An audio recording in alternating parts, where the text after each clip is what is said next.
My name is Drevik Sol.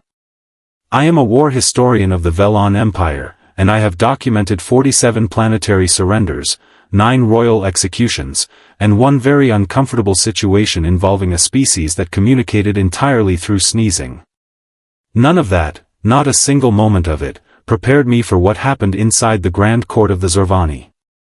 Let me set the stage for you. The Zhorvani queendom sat at the edge of the outer spiral, wrapped in golden nebula clouds like a royal family draping themselves in expensive fabric just to make everyone else feel inadequate. Their architecture was enormous. Everything was enormous. The pillars in their throne hall were carved from compressed star rock, reaching so high into the vaulted ceiling that the tops were actually inside the lower atmosphere. Their queen, Maravel, had 4 arms, eyes like polished amber, and a voice so deep it made your organs consider relocating. The Zhorvani had never lost a war. Not once. Not in 900 years of recorded conflict. Until they met humans. Now, I want to be clear about something. I was not there to gloat. I was there as an official historian, sent by the Velon Council to document the formal ceasefire proceedings between the Zhorvani Queendom and the Human Confederation. My job was to observe, record, and stay very quiet in the back of the room. I was good at 2 of those 3 things. The human delegation arrived on a vessel called the Meridian Cross. It was a small ship, honestly embarrassingly small compared to the Zhorvani docking bay, which could swallow 6 cruisers without noticing.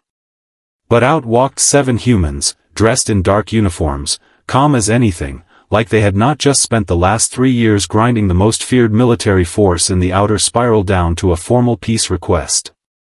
Their lead diplomat was a woman named Petra Voss. Short hair, square jaw, eyes that moved around the room the way a veteran soldier scans terrain. She shook no hands, bowed to no one, and walked directly toward the royal platform like she had been invited to a business meeting and was slightly annoyed it started late. Behind her walked 6 others. I noted their names for the record. Commander Obase Itane, a large quiet man who looked like he was mentally cataloging every exit. Dr. Yolanda Ferrero, their science officer, who kept glancing at the ceiling with what I can only describe as professional curiosity. Then there was the young soldier at the back of the group, barely older than a cadet, named Colt Reyes. He had red hair and an expression on his face like a person who found everything mildly amusing and was trying very hard not to show it. Queen Maravel descended from her elevated throne on a platform that moved silently, surrounded by her court of 200 nobles, 12 generals, and one very nervous royal scribe who was already sweating through his ceremonial sash. The queen stopped 6 paces from Petra Voss. Both women looked at each other for a long moment. The silence in that hall was the kind of silence that has weight. You could feel it pressing on your shoulders. Then the queen spoke. "You ended 3 of my fleets," she said, her voice filling the entire chamber without effort. Petra Voss tilted her head slightly. "4," she said. "The 4th one technically surrendered before we had to end it, but we will count it however you prefer." A very soft, very controlled gasp moved through the court like a wave. I stopped breathing for a moment. The queen stared at Petra Voss. Petra Voss stared back. Then something unexpected happened. Something no historian, no diplomat, no intelligence analyst had predicted or prepared for. A door at the side of the throne hall burst open. A young Zhorvani girl, no older than 12 cycles by the look of her, came running across the polished floor in bare feet, robes flying, completely ignoring every protocol and every stunned noble who tried to stop her. She had Queen Maravel's amber eyes and her mother's 4 arms, 2 of which were already outstretched as she ran. She ran straight past Petra Voss. Past Commander Tane. Past Dr. Ferrero. And she crashed directly into Colt Reyes, the young red-haired soldier at the back of the group, throwing all 4 arms around him in the most enthusiastic hug I had ever witnessed in 4 decades of interstellar documentation. The court erupted. Not in applause. Not in war cries. In pure, stunned, disbelieving silence, followed immediately by the loudest collective inhale of 200 Zhorvani nobles realizing that the queen's daughter had just embraced a human soldier like he was a long-lost family member. Queen Maravel's 4 arms went very still at her sides. Colt Reyes stood there with his arms slightly raised, eyes wide, looking like a person who had stepped into a puddle that turned out to be much, much deeper than expected. He looked at his commander. Petra Voss looked back at him with an expression that said, very clearly, do not make this worse. He made it slightly worse. Hey, Vivi, he said quietly, patting the Zhorvani princess on the back of her head. Hey, Vivi. 2 words. 2 small, casual, completely unremarkable words. And yet those 2 words landed inside the grand court of the Zhorvani like a stone dropped into still water, sending ripples in every direction, reaching every corner of that enormous hall, touching every noble, every general, every guard standing at attention with a ceremonial spear that was now trembling very slightly in their grip. Queen Maravel did not move. She stood with the kind of stillness that powerful people practice for years, the kind that looks like calm but is actually something much more dangerous sitting just underneath the surface. Her amber eyes moved from her daughter to the young human soldier. Then back to her daughter. Then very slowly, with the deliberate pace of someone choosing each thought carefully before allowing it to become an expression, she said one word. Vivara. The princess, Vivara, did not let go of Colt Reyes. She turned her head sideways against his chest, looked at her mother, and said with the complete confidence of a child who has not yet learned that the world can end, he is the one I told you about, mother. The one who found me. The royal scribe dropped his ceremonial tablet. The sound of it hitting the polished floor echoed for a genuinely long time. I was writing so fast my recording instrument was warm. Petra Voss turned her head exactly 45 degrees toward Colt Reyes. She did not raise her voice. She did not need to. Reyes, she said, with the quiet precision of a person who has been professionally calm for so long it has become a personality trait, when exactly were you planning to mention this? Colt Reyes had the expression of a man reviewing his recent life choices and finding the filing system in disorder. Ma'am, he said carefully, there was a lot happening during the Veloris station evacuation. There was, Petra agreed.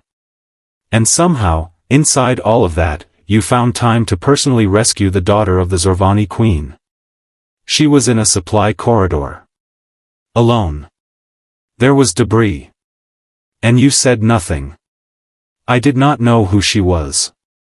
A general at the far left of the royal platform made a sound that, in human terms, would translate approximately to a person trying very hard not to laugh at a funeral. Several nobles near him suddenly found reasons to look at the floor. Queen Maravel stepped forward. 1 step. Just 1. But in that hall, with that silence, 1 step from her felt like a weather event. She stopped in front of Colt Reyes. She was significantly taller than him. She looked down at him with those amber eyes, and Vivara still had all 4 arms wrapped around his midsection, which was not making any of this look more dignified. You pulled her from the debris, the queen said. It was not a question. Yes, Colt said. You carried her to the evacuation transport. She had a fractured secondary arm. She could not move fast enough on her own. You gave her your emergency ration pack. Colt paused. She was hungry. She was the enemy. She was 12. The hall was so quiet you could have heard a ceremonial sash hit the floor from 3 rooms away.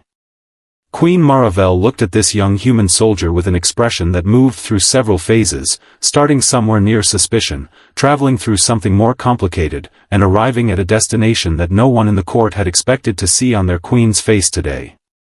She looked, for just a moment, like a mother. Vivara finally looked up at Colt with full sincerity and said, I told her you had kind eyes. She did not believe me. Colt Reyes, to his credit, managed to keep a straight face. That is fair, he said. We were at war. You still gave me your food. You were making a very sad face. Vivara turned back to her mother with an expression of pure vindication. "See," she said. Somewhere in the court, a general made that sound again. This time 3 nobles joined him. It was not laughter exactly. It was the sound of 200 very serious military and political figures slowly losing the structural integrity of their composure. Queen Maravel raised one hand, and the court went silent again. She looked at Petra Voss. Petra Voss met her gaze without flinching. "Your soldier broke into a Zhorvani military station," the queen said. "During an authorized combat operation," Petra replied. "He removed Zhorvani property from the premises." Petra blinked, once. "I would not characterize a child as property." "No," the queen said quietly. "Neither would I." She paused. The weight of that pause filled the room completely. "That is, perhaps, a thing we agree on. The first thing. In 3 years of war. The very first thing." Petra Voss let a breath out slowly. "It is a start," she said. Queen Maravel looked one final time at Colt Reyes, who was still standing there with a Zhorvani princess attached to him like a barnacle wearing royal robes. The queen reached out with one of her 4 hands and placed it briefly, firmly, on his shoulder. "You have the gratitude of the Zhorvani throne," she said. "That is not a small thing, human."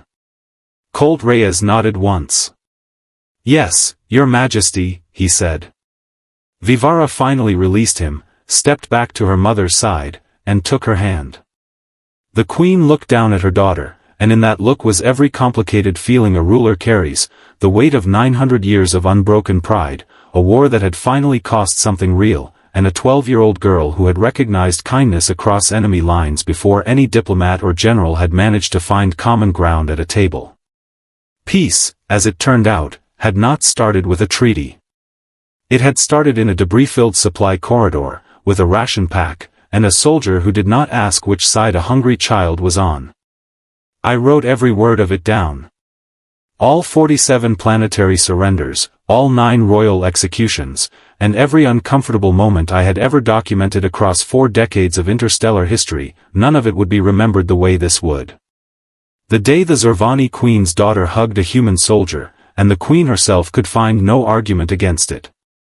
Friends, if you are enjoying our videos and want to watch new and exciting sci-fi and HFY stories every day, then don't forget to subscribe to the channel. Also, make sure to turn on the bell icon so you never miss any of our latest uploads. Like the video and share it with your friends as well, so our community can continue to grow and bring you even more amazing content.